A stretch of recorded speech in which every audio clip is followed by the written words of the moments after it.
Selamat petang, salam sejahtera. Ulasan pilihan hari ini, tak habis-habis cabar tekan butang, Najib hanya menyusahkan lagi Ismail Sabri.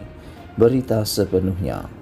Sepanjang minggu lalu, selain berbalah dan berbalas serangan dengan Mahyadin Menyasin, bekas Perdana Menteri Najib Razak juga beberapa kali menyindir Bersatu dan pimpinannya berkaitan isu tekan butang terhadap kerajaan. Sindiran dan sikap sinis Najib berkaitan tekan butang yang berulang kali itu seolah-olah mencabar Mahyadin, Bersatu dan PN agar segera berbuat demikian. Dalam salah satu postingnya di media sosialnya hari ini, Najib yang sudah dijatuhi hukuman bersalah berkaitan kes SRC internasional dan sedang dalam proses rayuan di Mahkamah Persekutuan, sekali lagi mencabar Bersatu berkenan tekan butang atau menjatuhkan kerajaan.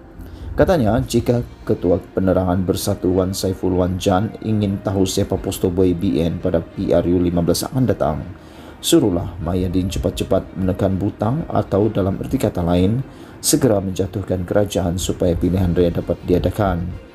Kenapakah beliau terus-menerus berbuat demikian?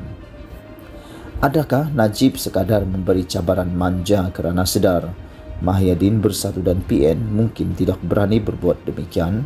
Atau beliau benar-benar mahu butang ditekan dan seterusnya menyebabkan Ismail Sabri Yaakob jatuh sebagai Perdana Menteri?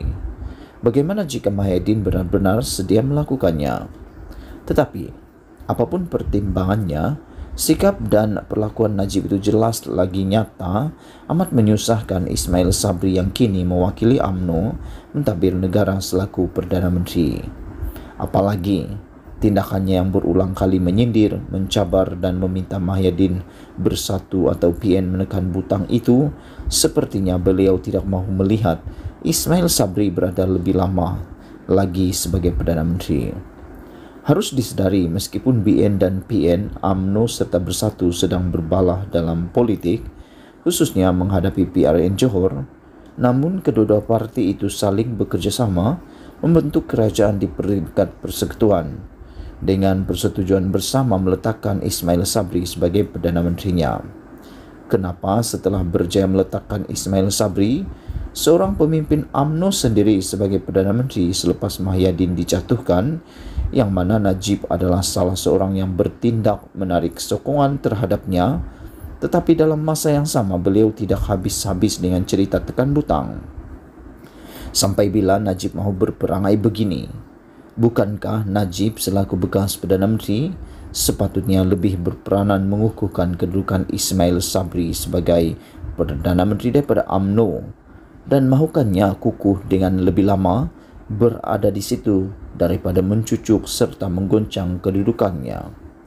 Apa faedahnya kepada Najib dan UMNO jika Ismail Sabri dijatuhkan dan PRU 15 diadakan dalam waktu terdekat? Apakah benar-benar terjamin UMNO dan BN mampu membentuk kerajaan secara sendirian? Apakah jika PRU 15 diadakan dalam waktu terdekat ini, maka Najib boleh bertanding lagi?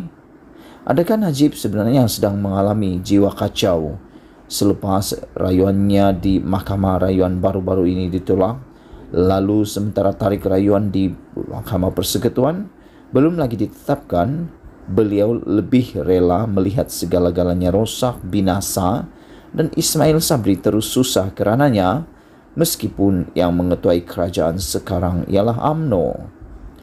Jika bukan itu sebabnya, susah sangatkah Najib sebagai pemimpin UMNO dan bekas Perdana Menteri untuk bersikap lebih bijaksana dengan membantu dan memastikan Ismail Sabri berada lebih lama sebagai Perdana Menteri?